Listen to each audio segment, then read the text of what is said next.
खबरों से पहले सीधे चलते हैं ब्रसेल्स, जहां विदेश मंत्रालय के प्रवक्ता विकास स्वरूप मीडिया को संबोधित कर रहे हैं। Also recall that India had also lost a very young and bright mind in the form of Mr. Raghavendran Ganeshan from Chennai, who died in the metro blast.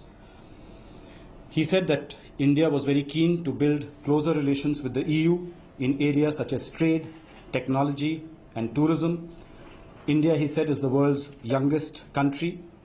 EU has the resources and the technology. We have the manpower, so it could be a win-win partnership.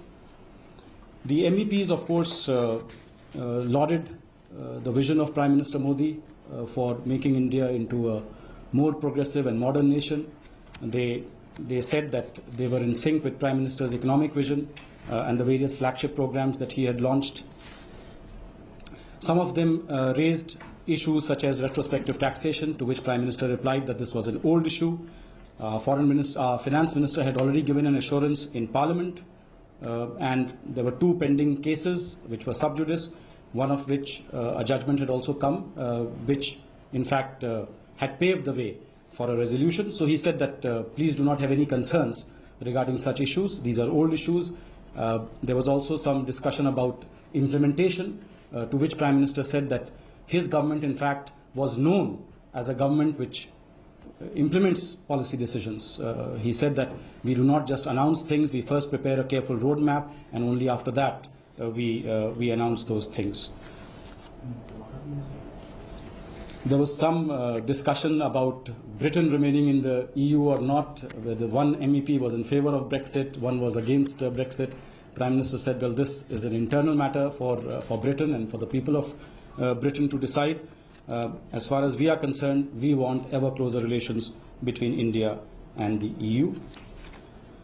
There was also one member of Parliament raised the issue of regulation of the Internet and domination of the Internet by a few global players, to which Prime Minister said that he was also in favor of a level playing field and in favor of an Internet which was accessible to all.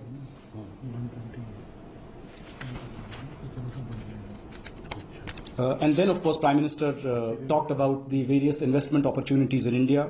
He talked about the various sectors which had been opened up recently for FDI, such as defense, insurance, railways, food processing. He talked about the creation of the India Infrastructure Investment Fund. And he said, in fact, that the sky is the limit.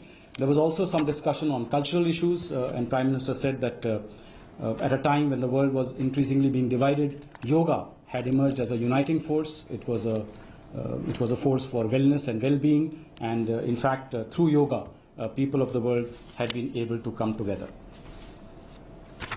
So this was his meeting with the members of the European Parliament. After that, he had a meeting with some top Indologists in Belgium.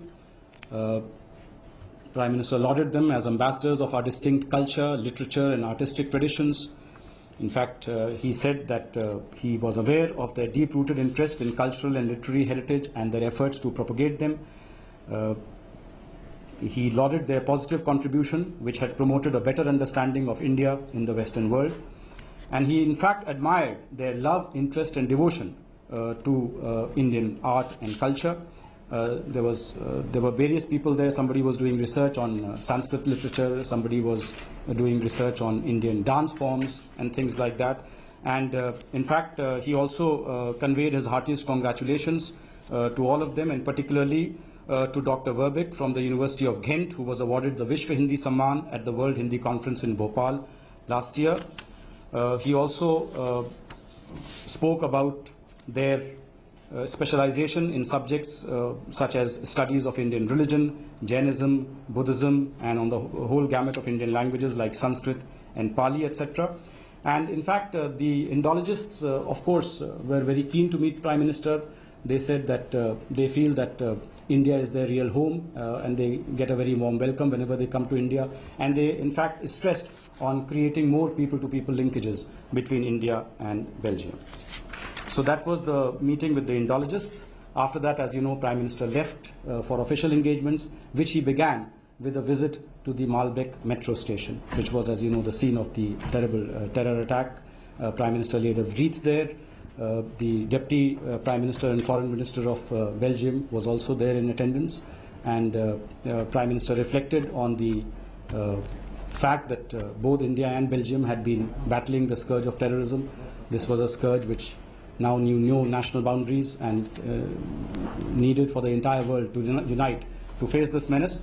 And he also, of course, referred to the precious Indian life that had been lost in the terrible tragedy, together with those from Belgium. After that, Prime Minister went to Egmont Palace, where there was a ceremonial welcome for him. He inspected a guard of honor, and then he and Prime Minister Charles Michel had a restricted session for almost an hour. I will now give you some highlights of that particular conversation. Prime Minister, of course, began that meeting as well with talking about the terrible terrorist attack which had taken place in Belgium. They reflected on the need for the international community to come together to combat this scourge. Prime Minister alluded in this context to the legal lacuna that still exists in the fight against terrorism and the need for a comprehensive convention on international terrorism which has been proposed by India since 1996. Turning to the bilateral aspects of the relationship, Prime Minister invited His Majesty the King and Queen of Belgium to visit India in 2017, which would mark 70 years of the establishment of diplomatic relations. As some of you may know, Belgium was among the first European countries to establish diplomatic relations with India in September 1947. Prime Minister highlighted the fact that the relationship between India and Belgium had been forged in blood, in the sense that 130,000 Indian soldiers had fought in the First World War. Some of the theaters of that war were in Belgium, and 9,000 Indian soldiers had made the supreme sacrifice. The two Prime Ministers set timelines for mutually beneficial outcomes on a host of consular and legal issues, including the Mutual Legal Assistance Treaty and related legal issues, and on consular matters, including visa matters. Prime Minister mentioned that there was a need to diversify our trade beyond diamonds. He said that diamonds are not just ornaments for the rich, but in fact bread and butter for millions of poor people for whom they are a source of gainful employment. The two Prime Ministers also discussed the potential for cooperation in various areas. In this context, Prime Minister Modi highlighted the potential in the areas of ports and inland waterways. India, as you know, is going to develop 100 rivers as inland waterways, and Belgian companies, which are known for their capabilities in port development, in dredging technology and things like that, can be a very natural partner for India in this aspect. They also discussed the possibility of cooperation in areas such as counterterrorism, infrastructure development, information technology, renewable energy, and biotechnology.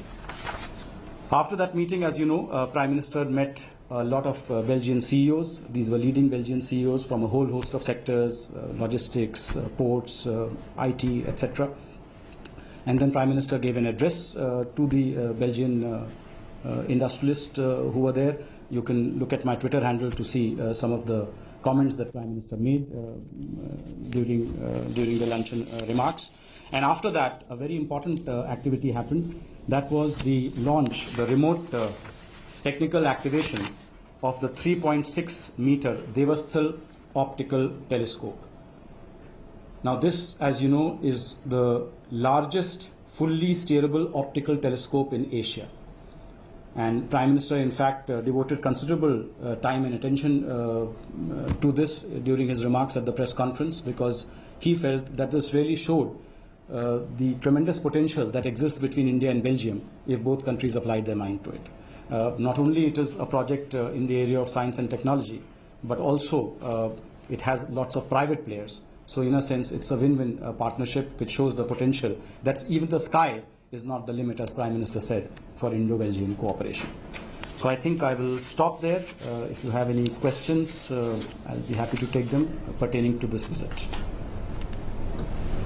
One question related to European Union.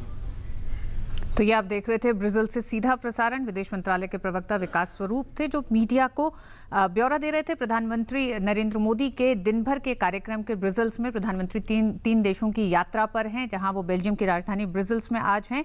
और विकास स्वरूप ने ये भी बताया कि प्रधानमंत्री नरेंद्र मोदी और Belgium के प्रधानमंत्री चार्ल्स मिशेल की मुलाकात का भी ब्यौरा दिया। उन्होंने कहा कि दोनों देशों के बीच आधारभूत संरचनाओं के लिए चर्चा हुई है। संस्कृति, कला और विज्ञान के क्षेत्र में आपसी सहयोग पर चर्चा हुई। आतंकवाद को लेकर प्रधानमंत्री नरेंद्र मोदी ने कहा कि दोनों ही देश रणनीतिक तौर पर एक साझा रणनीति के तहत आगे बढ़े आतंकवाद को लेकर।